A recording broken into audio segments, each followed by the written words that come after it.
Rebondissement dans l'affaire Kerviel, Société Générale. Les dirigeants de la banque ne pouvaient pas ignorer les agissements du trader. Selon Mediapart, c'est ce que vient de dire à un juge la commandante de police chargée de l'enquête sur les pertes de la banque en 2008.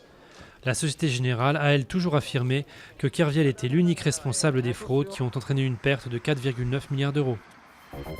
La contre-attaque a commencé en Irak pour reprendre Ramadi. Des milices chiites convergeaient lundi vers cette ville à une centaine de kilomètres de Bagdad pour apporter leur soutien aux forces gouvernementales qui tentent de la reprendre au groupe État islamique.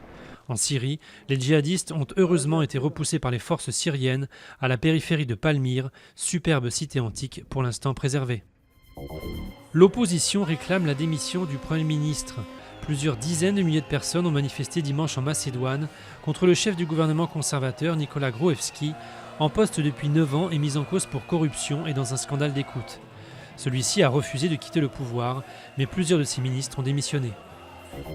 Le Paris Saint-Germain est champion, mais le meilleur joueur est lyonnais.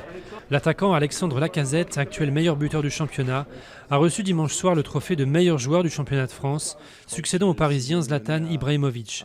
Avec Laurent Blanc, le trophée de meilleur entraîneur est quand même revenu au club de la capitale. Le piton de la Fournaise est entré en éruption dimanche. L'accès à la partie haute du volcan a été interdit au public, mais la lave coule dans une zone totalement inhabitée et n'est donc pas un danger pour la population. La dernière éruption, en février, avait duré 10 jours.